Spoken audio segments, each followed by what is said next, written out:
abakwagala n'abatakwagala Mukama agenda beewuunyisa. Zikubire waggulu mu linnya lya Mukama Yesu. Bw'amala okikola n'abakiwakanya babulira mu bakikkiriza. Anti ddamu owulira olunyiriri.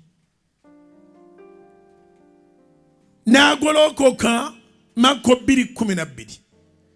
Ne yeetikka amangu ago ekitanda n'afuluma mu maaso gaabwe bonna. Awo ne beewuunya bameka bonna. Ne bagulumizaani, ne bagulumiza Katonda nga bagamba nti tetulabangako bwe tuti.